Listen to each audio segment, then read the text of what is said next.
चीन की सरकारी समाचार एजेंसी सिन्हुआ ने एक विस्तृत रिपोर्ट जारी कर दी। अब चीन की सरकारी मीडिया ने यह दावा किया है, भारतीय विदेश मंत्री एस जयशंकर के स्पष्ट शब्दों में कहा गया है कि ताइवान और तिब्बत से जुड़े मुद्दों पर भारत का रुख नहीं बदला है और भारत चीन की संप्रभुता का सम्मान करता है। चीनी विदेश मंत्रालय के हवाले से कहा गया कि वांग यी ने इस मुलाकात में जोर दिया कि भारत और चीन को मानवता की भलाई पर ध्यान रखना चाहिए। आपको क्या लगता है, चाइना दोस्त है कि दुश्मन है? हां, चाइना के साथ आपकी ट्रेड है, ठीक है, लेकिन मैं इस बात से बहुत ज्यादा मुझे अफसोस है और दुख होता है कि हम लोगों को यह लगता है कि अगर हम कुछ बोल देंगे तो चाइना को बुरा लग जाएगा। हमें ऐसी बातें बोलनी चाहिए जिससे चाइना को बुरा लगे। अब करना पड़ेगा, यह चाइना को बुरा लगना चाहिए, because nobody calls out China. China दंदनाता फिरता है, अपनी मनमर्जी का करता है, कोई तो हो जो ठोके उसको। I am in the den of the lion.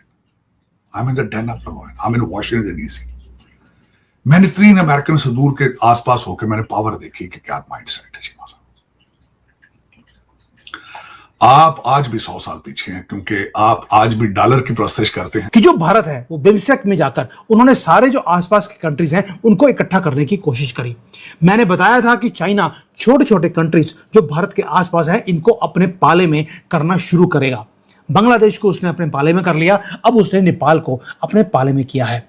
दोस्तों, ये जो सारी चीजें हैं, ये सारी चीजें हमारी आंखों के सामने हैं, हमें दिखती हैं लेकिन हमें दिखाई नहीं जाती। टिबेटन गवर्नमेंट एम्बेसी लंदन में हो, आपका कैनबरा में हो, आपका टोक्यो में हो, राइट? आपकी और बुद्धिस्ट कंट्रीज हैं। Thailand is a Buddhist country, वहां पे हो आपका, क्या दिक्कत है?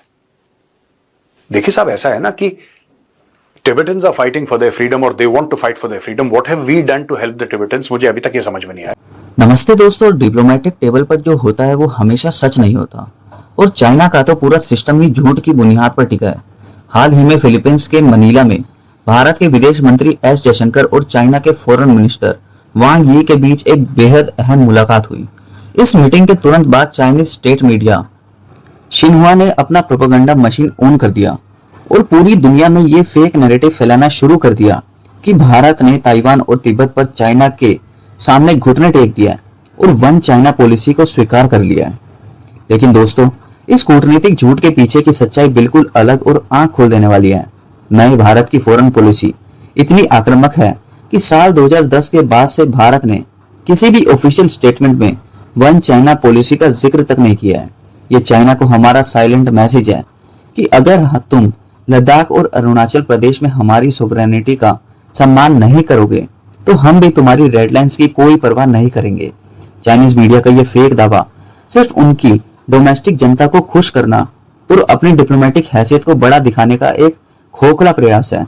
तो वहीं चीनी मीडिया के दावे अपनी जगह है, लेकिन जमीन पर भारत की रणनीति कुछ और ही इशारा करती है। भले ही जयशंकर साहब ने रुख न बदलने की बात कही हो, लेकिन भारत और ताइवान के बीच आर्थिक संबंध नई ऊंचाइयों पर पहुंच चुके हैं।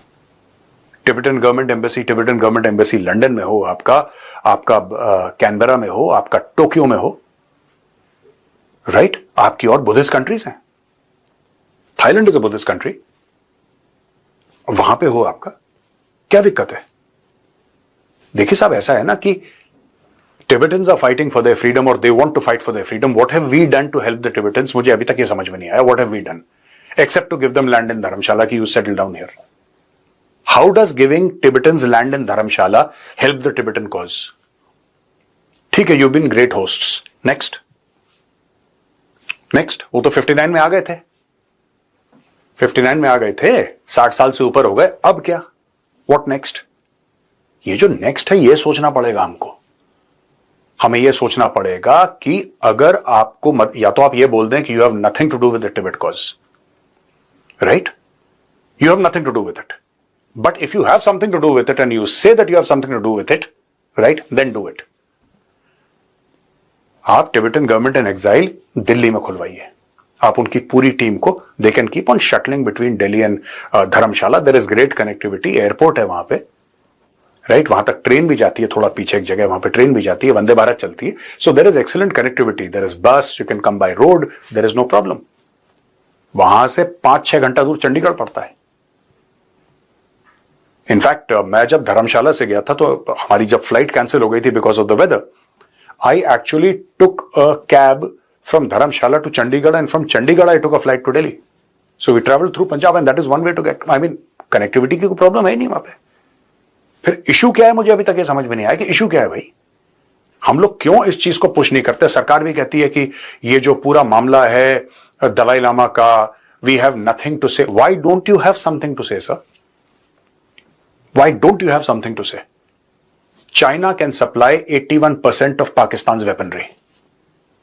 China can give Pakistan satellite images and real-time intelligence. और हम लोगों को बयान देने में इतना भारी पड़ता है कि यार चाइना को बुरा लगना चाहिए। हमें कुछ ऐसे काम करने चाहिए कि चाइना सीरियसली ऑफेंड हो जाए।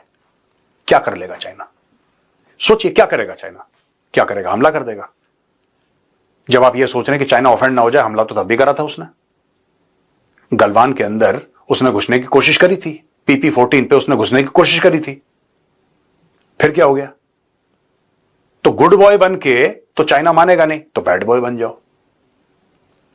क्योंकि गुड बॉय से देखिए वही चीज है जो मैं अक्सर कहता हूं ना, पीसफुल एंड हार्मलेस वाला मामला।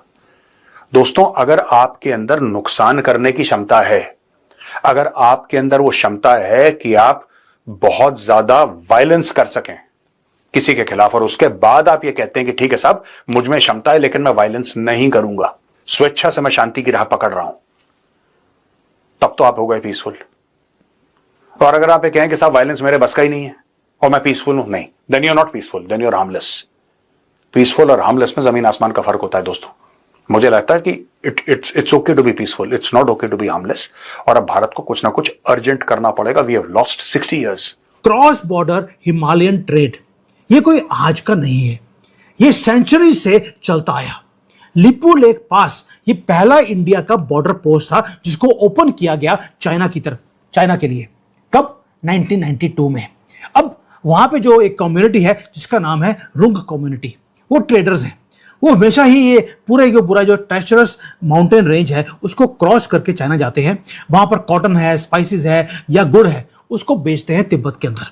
और जब वापस आते हैं वहां से, तो वहां से वूल है या जो रॉक सॉल्ट है वो वहां से आता रहा। ये क्वाइटली एक इकोसिस्टम था जो फंक्शन करता रहा हजारों सालों से। जनरेशंस इसके ऊपर, ये टाइनी विंडो के ऊपर वो रिलाई करती रही। और ये काम सिर्फ समर्स के अंदर होता है, विंटर्स में बंद हो जाता है क्योंकि वहां पर बर्फ बहुत ज्यादा होती है। और ये इस ट्रेड के कारण भारत और नेपाल और तिब्बत के बीच में एक ट्रस्ट को बिल्ड किया गया। सेंचुरी से ये था वहां पर। अब आते हैं जून 2020, गलवान वैली हुआ, हमने पूरा हिमालयन ट्रेड हमने फ्रीज कर दिया। लेकिन 6 सालों के बाद इस पास को दोबारा से ओपन किया गया silently, not by Bharat but by China himself. जो वेयर हाउसेस जो एम्प्टी पड़े थे, आहिस्ता आहिस्ता उन्होंने भरना शुरू कर दिया। लोकल इकोनॉमीज जो उत्तराखंड की हैं, उनको लगा कि भाई हम 6 सालों में हम डेवस्टेड हो चुके हैं, हो सकता है कि अब एक जो है थोड़ी सी इकोनॉमी चलनी शुरू हो जाएगी। लेकिन दोस्तों एक डिफरेंट वॉर शुरू हो गया। एक वॉर है जो बोर्ड रूम्स में, ट्रेड रूट्स में, स्ट्रीट्स पे दिल्ली के और कॉकरोचेस के थ्रू वो लड़ा जा रहा है, सब मल्टीपल लेवल पर भारत के ऊपर। अब वो क्या रहा है, एक तरफ तो चाइना है जो लड़ाई कर रहा है सड़कों पे और बॉर्डर पे, दूसरा है वॉशिंगटन, उन्होंने भी वेपराइज कर दिया ग्लोबल ट्रेड को चाइना के खिलाफ। ये सब कुछ चीजें आपको समझनी पड़ेंगी कि अगर चाइना आपसे आज पंगा ले रहा है, उसका रीजन वॉशिंगटन भी है, आप भी हैं, राहुल गांधी भी है। दोस्तों, जमीन पर अगर हम सच्चाई देखें तो भारत ने चाइना की सबसे कमजोर नस को दबा रखा है। आज चाइना ग्लोबल लेवल पर तिब्बत शब्द को मिटाकर उसे शिजांग बुलाने पर जोर दे रहा है ताकि दुनिया दलाई लामा और वहां हुए ह्यूमन राइट्स वोल्यूशन को भूल जाए। लेकिन भारत लगातार धर्मशाला में तिब्बतन गवर्नमेंट इन एग्जाइल को सपोर्ट करके चाइना को उसकी औकात याद दिला रहा है। वहीं दोस्तों, दूसरी तरफ भले ही ऑफिशियल डिप्लोमेसी में हम ताइवान को देश ना मानते हो, लेकिन इकोनॉमिक फ्रंट पर भारत ने ताइवान के साथ हमेशा रिश्ते आसमान पर पहुंचाए हैं। फॉक्सकॉन और PSMC जैसी टॉप ताइवानीज सेमीकंडक्टर कंपनीज आज भारत में अपना बेस बना रही है, जो कि चाइना की टेक मोनोपोली पर एक बहुत बड़ा प्रहार है। चाइना की इस वक्त सबसे बड़ी मजबूरी ये है कि वो नहीं चाहता कि भारत पूरी तरह से अमेरिका के कैंप में चला जाए। इसलिए वांग यी अब ब्रिक्स समिट का सहारा लेकर हमें मनाने की कोशिश कर रहे हैं। लेकिन भारत का क्लियर स्टैंड है, जब तक एलएसी पर पूरी तरह से शांति और पुरानी स्थिति बहाल नहीं होती, तब तक चाइना के साथ कोई बिजनेस एज यूजुअल नहीं होगा।